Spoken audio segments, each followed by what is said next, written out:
ಇನ್ನು ಕೇಂದ್ರ ಸರ್ಕಾರವನ್ನ ಟೀಕಿಸಿದ್ದ ಸಿಎಂ ಸಿದ್ದರಾಮಯ್ಯನವರಿಗೆ ಎಚ್ಡಿಕೆ ಟಾಂಗ್ ಕೊಟ್ಟಿದ್ದಾರೆ. ಅಮ್ಮ ತಾಯಿ 6,000 ಕೋಟಿ ಕೊಡು ತಾಯಿ ಅಂತ ಹೇಳಿದ್ರು ಸಿಎಂ. ಮುಖ್ಯಮಂತ್ರಿಯಾಗಿ ಬೇಡುವ ಸ್ಥಿತಿ ಯಾಕೆ ತಂದುಕೊಂಡಿದ್ದೀರಿ ಅಂತ ಟಾಂಗ್ ಕೊಟ್ಟಿದ್ದಾರೆ ಮಾಜಿ ಸಿಎಂ ಕುಮಾರಸ್ವಾಮಿ. ಸರ್ಕಾರವನ್ನ ಭಿಕ್ಷುಕ ಸರ್ಕಾರ ಮಾಡೋದಕ್ಕೆ ಹೊರಟಿದ್ದೀರಾ? ಕರ್ನಾಟಕ ಸಂಪದ್ಭರಿತ ರಾಜ್ಯ, ಹಣದ ಕೊರತೆ ಇಲ್ಲ, ಕೇಂದ್ರದ ವಿರುದ್ಧ ನಿರ್ಣಯ ಮಂಡಿಸಿದ್ರಿ, ನಾಚಿಕೆ ಆಗಬೇಕು ಅಂತ ಗುಡುಗಿದ್ದಾರೆ ಎಚ್ಡಿಕೆ.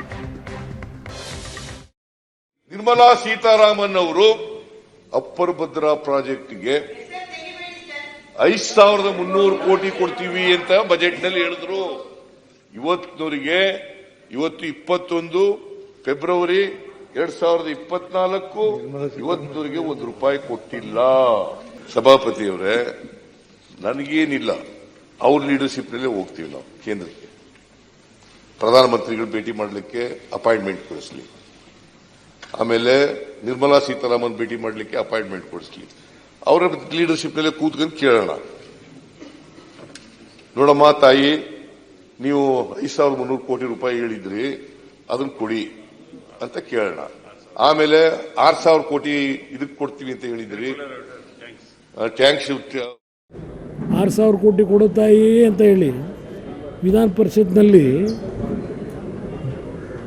ಬೇಡ್ತಾ ಇದ್ದಂಥ ಒಂದು ವಿಷಯವನ್ನು ಪ್ರಸ್ತಾಪ ಮಾಡಿದ್ದೀರಿ. ರಾಜ್ಯದ ಒಬ್ಬ ಮುಖ್ಯಮಂತ್ರಿ ಅಮ್ಮ ತಾಯಿ ಅಂತೇಳಿ ದೈನೇಸಿ ಥರ ಬೇಡ್ತಕ್ಕಂಥ ಸಿಚುವೇಶನ್ನು ಯಾತಕ್ಕೆ ತಂದ್ಕೊಂಡಿದ್ದೀರಿ?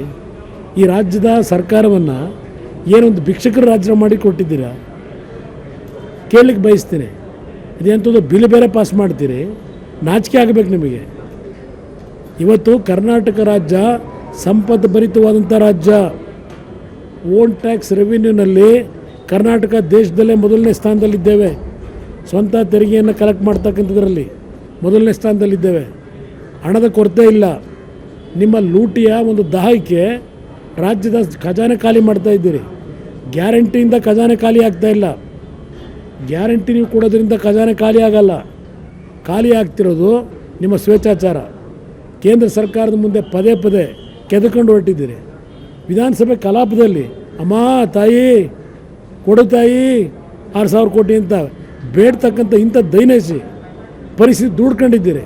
ರಾಜ್ಯದ ಜನತೆಗೆ ಅವಮಾನ ಮಾಡ್ತಾ ಇದ್ದೀರಿ. ಇದು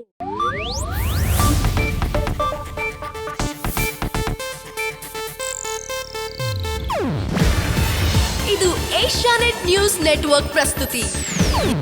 ನೀವು ನೋಡ್ತಿದ್ದೀರಾ ಏಷ್ಯಾನೆಟ್ ಸುವರ್ಣ ನ್ಯೂಸ್.